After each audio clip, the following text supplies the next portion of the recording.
estamos aqui novamente com o Dr. Johnny Tomazetti, nosso fisioterapeuta, para tirar algumas dúvidas e fazer alguns esclarecimentos. E hoje o tema é bruxismo.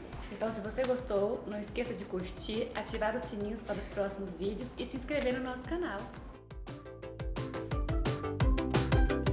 Johnny, tudo bem com você? Tudo jóia. Bem-vindo de novo no Papo Palato. Eu agradeço muito o convite. Hoje a gente vai falar de bruxismo, né?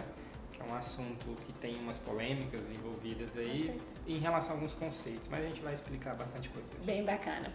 Johnny, e conta pra gente aqui quais os tipos de bruxismo.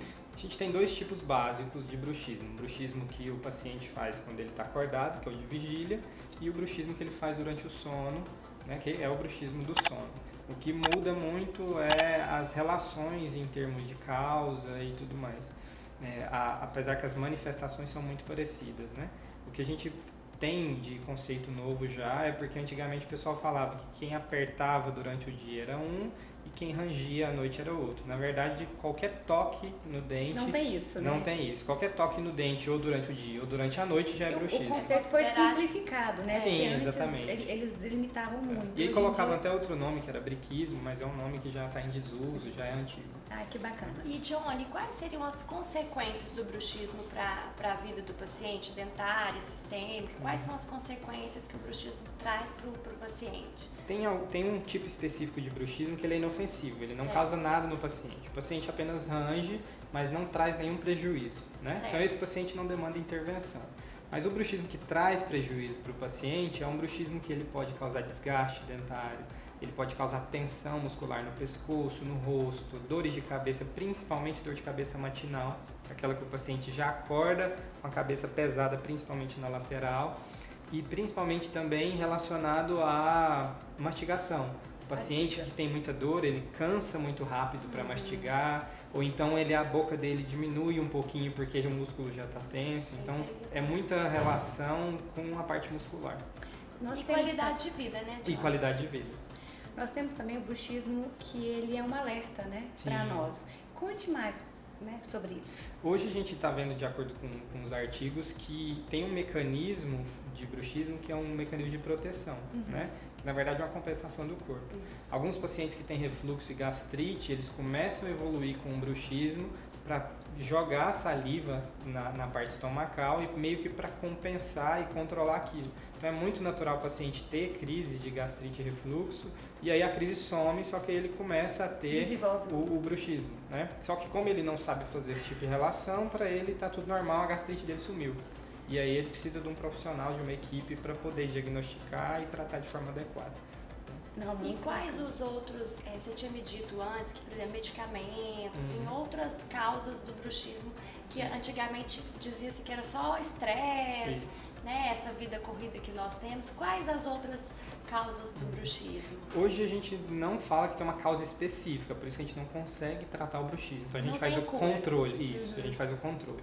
Né? O que a gente sabe é o quê? Pacientes que têm doenças crônicas estão mais propensos, pacientes com uso de medicamentos específicos estão mais propensos, pessoas que fazem apneia do sono, que roncam muito, estão mais propensos, né?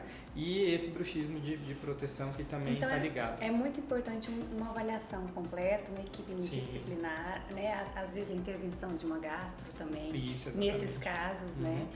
De um psicólogo, no neuro, enfim, não tem como tratar um paciente engessado, aquele tratamento. Um profissional só não é muito individual, Cada caso é um caso e a gente tem que fazer o diagnóstico e fazer as indicações corretas para o tratamento dele. A gente só tem 2 parâmetros que hoje a ciência fala que já são quase que absolutas, né?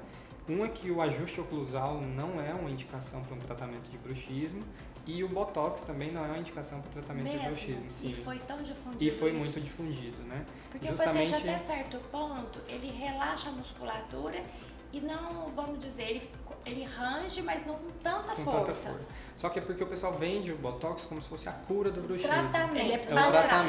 É um complemento. É um complemento. O paciente vai melhorar ali 1 mês, 2 meses e aí vai ter que ficar fazendo reaplicações e como a gente não avaliou os outros aspectos, vai ficar vago o tratamento, né? Justamente. Então o paciente não chega no resultado que ele precisa. Então qual seria o tratamento ideal para o bruxismo hoje? Para orientar as pessoas? tratamento primeiro, dependendo de como está o desgaste do paciente, seriam as placas, né? Os dispositivos interoclusais, justamente para prevenir que o paciente tenha esse desgaste. E se o paciente tiver algum sintoma relacionado à dor, tensão, algum comprometimento bucal, e aí a gente encaminha ele para fisioterapia. E é interessante o alerta das placas, porque tem as placas mais indicadas, né? Hoje a gente vê e encontra pacientes com vários tipos de placa, até protetor bucal, que se usa geralmente para praticar algum esporte, né? Sim. E eles acham que vai funcionar e às vezes vai prejudicar. Tem vários pacientes que usam placa, por exemplo, de clareamento, que foram indicadas erradas, que acaba incentivando mais, estimula ainda mais a parafunção desse paciente.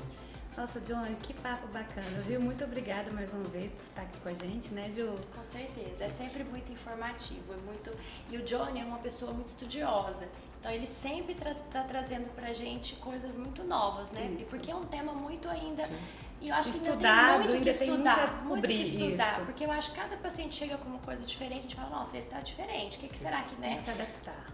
E ele não pode ser engessado, todo bruxismo trata desse jeito. Não pode. Eu agradeço bastante, né? Obrigada. A oportunidade, vamos trazer mais temas pro pessoal depois. Com certeza. Até o próximo vídeo. Até o próximo. Tchauzinho.